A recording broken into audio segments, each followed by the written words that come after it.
Sou caminhoneiro há mais de 20 anos. Já rodei esse Brasil de ponta a ponta, sozinho, de dia, de madrugada, em sol, chuva e neblina. Vi muita coisa estranha por aí. Luzes no céu, gente no acostamento que desaparece quando você passa, vozes no rádio que ninguém responde. Mas nada se compara com o que vivi naquela rota entre Goiás e Tocantins, em 2019. Era uma entrega simples. Saí de Anápolis com um caminhão carregado de compensado e tinha que deixar a carga num depósito perto de Araguaína. Já tinha feito esse trajeto antes, conhecia bem o caminho, mas naquela noite aconteceu algo que mexeu comigo de um jeito que até hoje não consigo explicar. Saí de Anápolis no final da tarde, o tempo estava bom. Sol laranja, céu limpo. Calculei umas 10 horas de viagem comparadas, então ia chegar lá de madrugada, como de costume. Peguei a BR-153, que é conhecida pelos buracos e pelos caminhões tombados. Mas naquela noite ela estava estranhamente tranquila. Pouco movimento, quase nenhum carro vindo no sentido contrário. Quando passou da meia-noite, comecei a ficar com sono. Meus olhos pesavam, então encostei num posto abandonado que já conhecia, só para jogar uma água no rosto e tomar um café daqueles que a gente guarda na garrafinha térmica. Fiquei ali uns 15 minutos. Nesse tempo, não vi nenhum veículo passar. Voltei para a rodovia e continuei, mas poucos minutos depois, vi um aviso de desvio, obras a 8 km, utilize rota alternativa. Achei estranho. Nunca tinham feito obra naquele trecho. Mas segui. Um pouco à frente, mais uma placa, desvio, siga à direita. E ali começava uma estrada de terra. Pensei em dar meia volta, mas lembrei que já estava atrasado para a entrega, e imaginei que era só um atalho temporário. A estrada de terra parecia bem cuidada, larga, como se fosse usada com frequência. Peguei nela, achando que em meia hora já estaria de volta no asfalto. Foi a pior decisão da minha vida. A estrada começou a se estreitar aos poucos, e as árvores nas laterais foram se fechando, como se me empurrassem para dentro. Eu reduzi a velocidade, liguei o farol alto e segui devagar. A cada quilômetro, sentia o caminhão vibrar mais, como se o solo estivesse irregular demais, apesar de parecer plano. Depois de uns 20 minutos, o rádio começou a chiar. Até aí, normal. Mas entre os chiados, comecei a ouvir algo. Era uma voz. Baixa, como se alguém estivesse falando bem perto do microfone, mas com um tom abafado. Dava para entender só algumas palavras, cortadas. Volte, não é, certo? Arrepiei na hora. Tentei desligar o rádio, mas ele continuou emitindo aquele som, mesmo desligado. Tirei o fusível dele ali na cabine. O som parou. Foi então que notei o seguinte: já fazia mais de 40 minutos que eu estava naquela estrada de terra, e não tinha cruzado com ninguém. Nenhum farol, nenhuma casa, nenhuma cerca. Nada. Parecia que eu estava andando em círculos, mesmo mantendo o caminhão sempre em linha reta. Parei. Peguei o celular. Sem sinal. Tentei usar o GPS offline, e o ponto azul estava travado, sem movimentar, como se eu não estivesse indo a lugar nenhum. Voltei a dirigir, agora com o coração na garganta. Eu conheço bem essas regiões, e aquele lugar não fazia sentido. Era como se eu tivesse atravessado algum limite invisível. Uns 5 minutos depois, vi algo no meio da estrada. Reduzi. Era um caminhão, tombado. Tinha batido de frente com uma árvore. O capô amassado, o vidro da cabine estourado. A luz traseira ainda piscava fraca. Encostei com cuidado e desci. A primeira coisa que percebi foi o cheiro. Algo podre, doce e metálico ao mesmo tempo. Cheguei perto e vi sangue seco no volante e no banco do motorista. E tinha algo escrito no para-brisa, com o dedo, na poeira do vidro por dentro: saia daqui. Aquela imagem ficou cravada na minha mente. Voltei correndo pro caminhão, liguei o motor e acelerei como nunca. A estrada parecia mudar conforme eu andava. As árvores se aproximavam cada vez mais, como se quisessem engolir o caminhão. A luz dos faróis mal iluminava 3 metros à frente. E o pior, a sensação de que havia alguém sentado comigo na cabine, no banco do passageiro. Mas eu não conseguia olhar. Foi aí que começou o barulho. Passos. No teto da cabine. Como se alguém andasse lentamente de um lado para o outro. Cheguei a olhar pelo retrovisor externo, mas não vi nada em cima. Só o breu. Mas o som era real. Cada passo fazia o caminhão vibrar levemente. A voz voltou. Não pelo rádio, dentro da cabine. Você viu o caminhão tombado? Minha garganta travou. Eu não queria olhar para o lado, mas meus olhos foram puxados por puro instinto. O banco do passageiro estava vazio, mas a marca do assento estava afundada, como se alguém invisível estivesse sentado ali. A voz continuou. Ele também achou que era só um atalho. Nessa hora eu comecei a chorar. Acelerei sem olhar mais nada. Só queria sair dali. Foram os minutos mais longos da minha vida. E então, como num piscar de olhos, voltei para a rodovia. Simples assim. Uma transição seca, abrupta. O asfalto voltou debaixo dos pneus, e o barulho das árvores desapareceu. O rádio continuava desligado, o celular voltou com sinal fraco, e meu GPS agora mostrava um ponto diferente. Eu estava a 30 quilômetros ao sul do ponto do desvio, num local que nem sequer tinha entrada lateral no mapa. Segui direto até Araguaína. Cheguei 3 horas depois do previsto, pálido, com os olhos inchados. O segurança do depósito me perguntou se eu estava bem. Eu só balancei a cabeça e não falei nada. Depois disso, voltei com o caminhão vazio por outra rota, mesmo que fosse mais longa. Evitei qualquer desvio, qualquer atalho. Na semana seguinte, liguei para um colega que faz aquela mesma rota há anos. Contei por cima o que vivi e perguntei sobre o desvio. Ele ficou em silêncio por um tempo, e depois disse: "Isso aí, você passou por onde não devia. Dizem que tem um lugar naquela região onde o tempo se enrola, onde gente desaparece. Antigamente, os mais velhos chamavam de estrada que escolhe. Não tem entrada fixa. Ela só aparece quando quer, e só deixa sair quem ela permite. Desde então, nunca mais peguei a BR-153 à noite. E sempre que vejo uma placa de desvio, seja onde for, meu sangue gela. Porque eu sei que aquilo pode acontecer de novo. E da próxima vez, talvez eu não volte."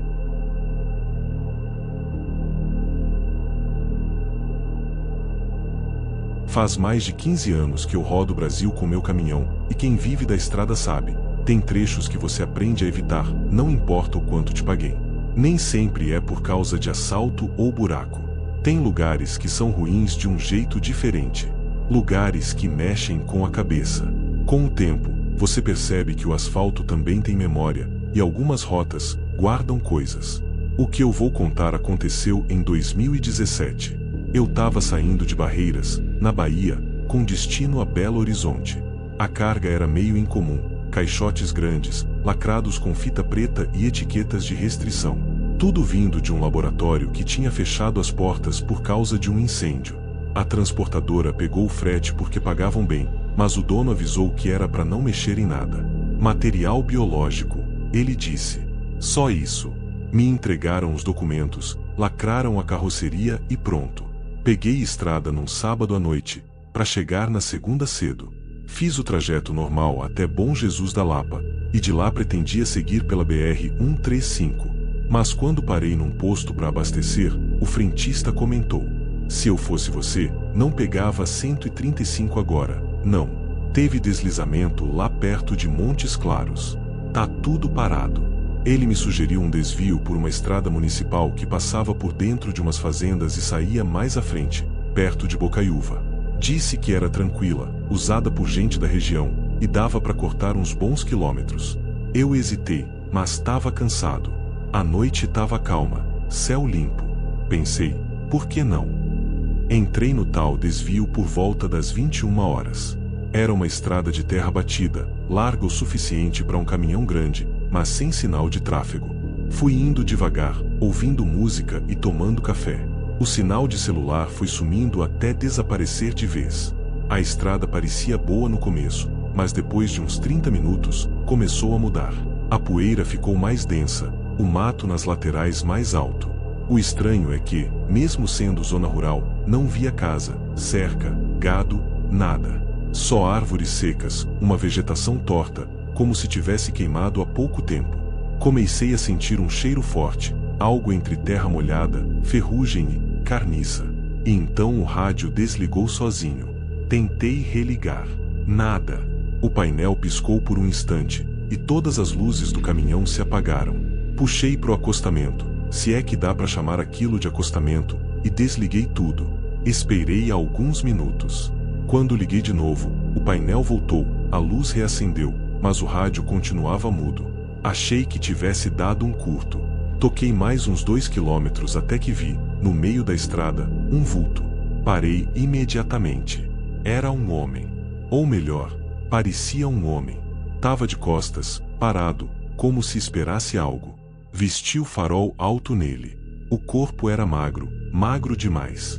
Usava roupa rasgada e um chapéu de palha sujo. Mas a cabeça, inclinada, rígida, não se mexia. Buzinei. Nada. Pensei em dar ré, mas no retrovisor percebi que agora havia alguém parado atrás do caminhão também. Idêntico ao primeiro. Mesmo chapéu, mesma postura. Imóveis. O rádio, do nada, chiou. Uma voz baixa começou a falar em loop. Ela não queria ir. Ela não queria ir. Ela não queria ir.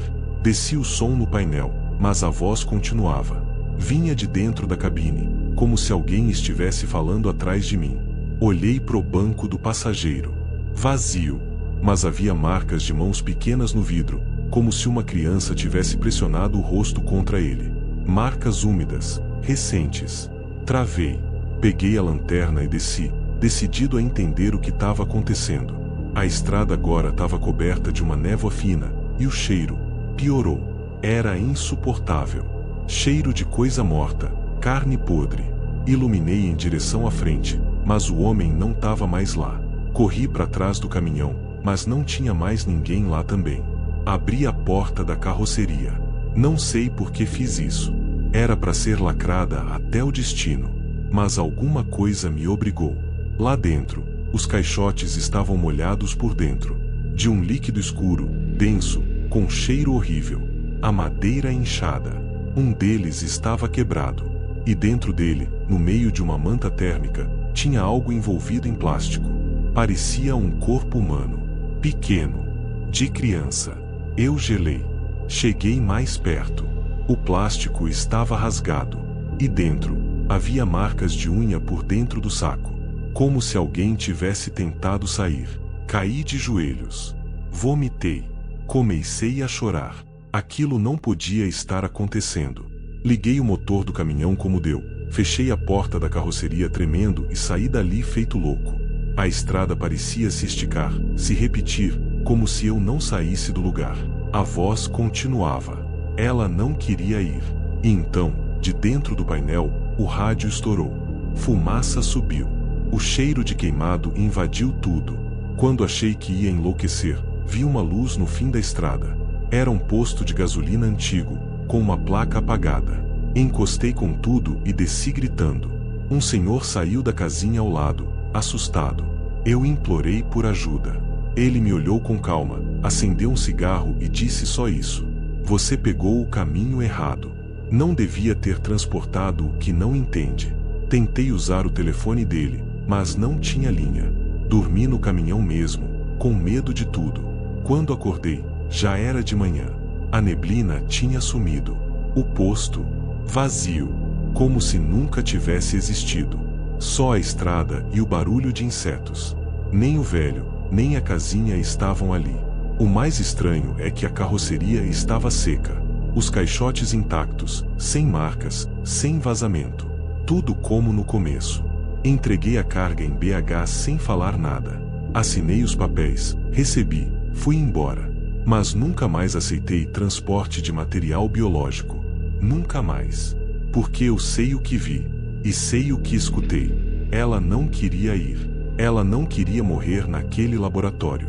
E ficou presa ali dentro. Na caixa. Comigo.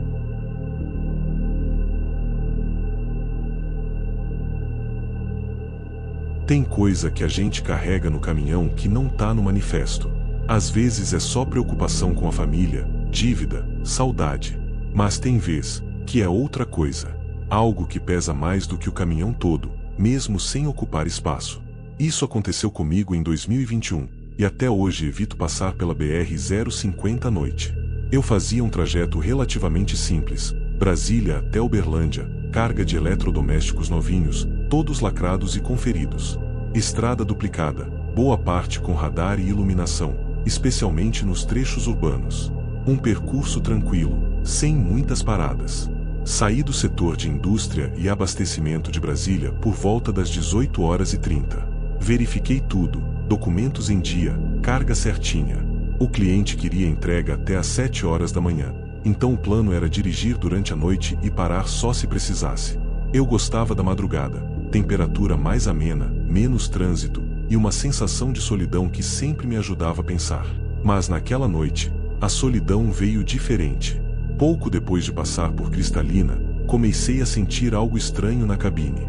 Um cheiro fraco, meio metálico, como sangue fresco misturado com ferro enferrujado. Achei que fosse de fora, talvez algum animal atropelado na pista. Mas o cheiro vinha de dentro. Olhei o painel, a ventilação, chequei embaixo do banco. Nada. Fui dirigindo e deixando para lá, até que notei no retrovisor interno, o que aponta para a parte da carga, dentro da carroceria fechada, algo se mexendo. Era rápido, como uma sombra passando. O tipo de coisa que você pensa ter visto, mas não tem certeza. Dei uma freada leve e encostei num posto 24 horas logo adiante, na entrada de Ipameri. O frentista veio perguntar se estava tudo certo. Aproveitei e pedi para dar uma olhada geral. Ninguém mexeu na carga, os lacres estavam intactos. Mas eu sabia o que tinha visto, e o cheiro ainda estava lá, mais forte. Segui viagem, com os olhos grudados nos espelhos. Por volta de 1h da manhã, a coisa piorou. A estrada já estava escura, mas ainda havia postes iluminando alguns trechos. E foi aí que vi, no banco do carona, a marca de uma mão. Nítida. 4 dedos compridos e um polegar mais baixo do que o normal, como se o braço tivesse sido puxado para trás. Não era uma marca de sujeira. Era a umidade. Como se alguém molhado tivesse apoiado a mão ali. Estava fria ao toque, mesmo com a cabine fechada e o ar desligado. Apertei o volante, tentando manter a sanidade. Pensei em voltar, ligar para a empresa, dizer que passei mal. Mas uma parte de mim queria entender o que estava acontecendo. Mais adiante, no trecho entre Comari e Catalão, a estrada fica reta por vários quilômetros. Um lugar bom para acelerar. Mas enquanto eu mantinha o pé constante, notei que o caminhão parecia pesar mais. Como se alguém tivesse subido. O motor forçava, o ronco mais grave.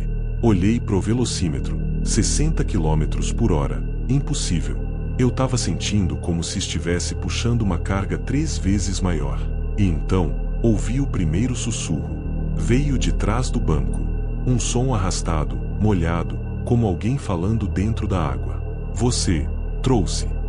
Quase saí da pista. Parei bruscamente no acostamento, desci, tremendo. Fui até a parte traseira e encarei a carroceria. Tinha câmeras de segurança, claro, mas o monitor dentro da cabine estava desligado, e eu juro que tinha ligado ele antes de sair de Brasília. Fiquei parado ali, encarando os lacres, o silêncio da madrugada, a rodovia vazia. E então, algo bateu do lado de dentro. Uma pancada seca. Simples. Direta. Como se algo, ou alguém quisesse sair. Subi de volta, fechei as portas, liguei o caminhão e disparei dali. Mas a estrada parecia não passar. Os quilômetros não diminuíam no GPS. A cidade de Catalão não chegava nunca. O rádio começou a chiar. Depois desligou sozinho. E aí, começou o peso no banco do carona. Você já teve a sensação de que alguém sentou do seu lado? O ar muda. O silêncio fica mais denso. E eu sentia o estofado afundando. Algo estava ali. Algo que eu não via, mas sentia. Vi pelo reflexo do vidro da janela um vulto. Uma forma escura. O contorno de um corpo muito magro, com braços longos demais, cabeça baixa. E o som, um tipo de atrito de dentes, como se alguém estivesse esfregando ossos. Não tive coragem de olhar diretamente. Passei o resto do trecho com os olhos fixos na estrada. Só voltei a mim quando vi a placa de entrada de Uberlândia. Era como se eu tivesse saído de um transe. Cheguei no centro de distribuição por volta das 6h40. Estacionei, desliguei o motor e só então percebi. O banco do carona estava encharcado. Não era suor, nem água comum. Tinha um cheiro de podridão, de carne velha. Peguei meu celular para ligar para alguém, e vi que tinha 3 fotos novas na galeria. As 3 tiradas do banco do carona, com flash. Mas em nenhuma delas havia ninguém. Só o banco, com a marca da mão molhada, e no fundo, desfocado, no para-brisa, um rosto colado no vidro. Olhos muito pretos. Boca aberta. Sem expressão. Apaguei tudo. Fiz a entrega.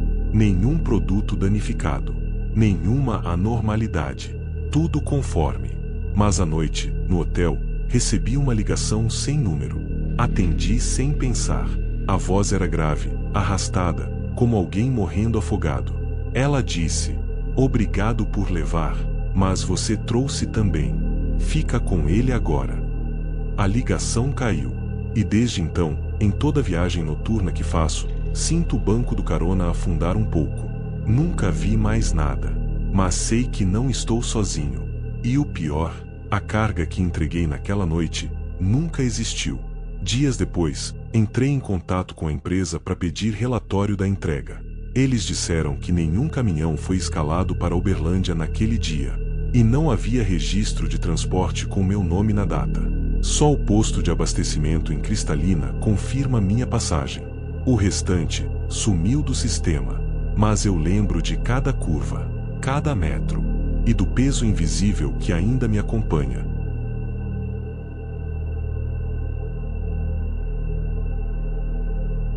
Eu nunca fui de superstição. Sempre achei que estrada era estrada, carga era carga, e o que realmente importava era entregar no prazo. Mas depois daquela noite em 2019, na saída de São Paulo rumo a Curitiba, eu comecei a repensar tudo que já vivi na estrada. Aquele trajeto virou uma espécie de pesadelo que me persegue até hoje. O dia foi completamente normal. Carreguei no Rodoanel, na região de São Paulo, um caminhão novo, com uma carga de eletrônicos para uma distribuidora em Curitiba. Saí no início da noite, por volta das 19 horas, planejando fazer uma viagem tranquila pela BR-116, estrada duplicada, muito usada por caminhoneiros, cheia de postos e bem sinalizada. Eu já conhecia a rota de cor, sabia onde parar, onde acelerar e como evitar problemas. Pensei comigo que seria só mais uma noite comum no volante, com aquele silêncio confortável da madrugada, o ronco do motor, o farol iluminando o asfalto vazio. Ao longo da viagem, percebi que a temperatura estava amena, um clima perfeito para dirigir à noite. A neblina começava a aparecer, não era densa, mas dava um toque estranho no ambiente, como se o tempo tivesse desacelerado só naquela parte da estrada. Cheguei ao posto Estrela, na saída de Itapecerica da Serra, por volta das 21h30. Eu costumava parar ali para abastecer e tomar um café rápido, sempre um ponto seguro e movimentado. Mas naquela noite, o lugar estava estranho. O posto estava meio vazio, poucas luzes acesas, e o silêncio parecia estranho demais para aquele horário. O frentista, um rapaz magro, com olhos fundos, parecia inquieto, nervoso. Ele ajeitava as mangueiras de combustível com movimentos rápidos, sem olhar para os lados, e de vez em quando lançava olhares para a estrada que ficava atrás do posto. Parecia estar esperando alguém, ou algo. Enquanto eu abastecia, notei uma Kombi velha, parada bem próxima à bomba que eu usava. O veículo estava enferrujado, com faróis apagados, e a pintura descascada. No banco do motorista, uma mulher muito pálida, de cabelos longos e sujos, vestindo roupas rasgadas, sentada imóvel, encarando para o nada, os olhos vidrados. Quando nossos olhares se cruzaram, um calafrio percorreu minha espinha. Não foi só um arrepio, foi como se ela tivesse entrado dentro da minha cabeça por um instante. Peguei o troco, comprei um lanche rápido e me preparei para seguir viagem. Foi quando o frentista se aproximou devagar e falou, quase num sussurro: "Se puder, vá logo. Não é seguro ficar muito aqui à noite." Perguntei o motivo, achando que ele estava brincando ou tentando assustar os caminhoneiros para acelerar o movimento. "Dizem que quem fica aqui depois da meia-noite nunca sai daqui como entrou", ele respondeu, olhando para trás de novo. Eu ri meio sem jeito, dizendo que era só uma história besta, uma lenda para assustar motoristas cansados. Ele não respondeu mais nada. Voltei para a cabine do caminhão, liguei o motor e comecei a sair do posto. No espelho, vi a Kombi saindo logo atrás de mim, com os faróis apagados, se mantendo a uma distância constante. Enquanto pegava a estrada novamente, a neblina engrossava, tornando a visibilidade cada vez menor. A estrada estava praticamente vazia, e o silêncio da noite parecia ainda mais pesado. De repente, na primeira curva acentuada da serra, senti o caminhão tremer levemente, como se algo tivesse batido na lateral. Olhei rapidamente pelo retrovisor e vi que a Kombi estava colada ao meu lado, imóvel, sem nenhum sinal de vida no banco do passageiro. Tentei acelerar para deixar aquele veículo para trás, mas a Kombi parecia acompanhar meu ritmo sem esforço, sempre ao meu lado, com os faróis apagados, como um vulto escuro que não fazia barulho, não emitia som algum. Era como se estivesse ali para me acompanhar, não importa o que eu fizesse. No trecho seguinte, ouvi um sussurro fraco vindo do rádio. Parecia uma voz feminina, mas as palavras eram desconexas, como se estivesse falando numa língua que eu não entendia, misturadas com estática e ruídos abafados. Desliguei o rádio, mas os sussurros continuaram, agora parecendo vir dos alto-falantes do caminhão, ecoando por toda a cabine. A sensação era de que não estava mais sozinho. Foi então que senti. Uma mão gelada pousou no meu ombro. Virei a cabeça, assustado, mas não havia ninguém ali. O ar dentro da cabine ficou denso, pesado. O volante parecia estar mais difícil de controlar, como se alguém segurasse junto comigo. Tentei falar em voz alta, perguntar quem estava ali, mas minha voz falhava. A Kombi ficou ainda mais próxima, às vezes tocando levemente a lateral do caminhão, como se quisesse impedir minha passagem. O medo se transformava em pânico. Na reta antes de chegar em Curitiba, a Kombi sumiu de repente. Parei o caminhão no acostamento, com o coração disparado, a respiração pesada. O silêncio tomou conta novamente, mas parecia carregado, como se algo estivesse apenas esperando para aparecer.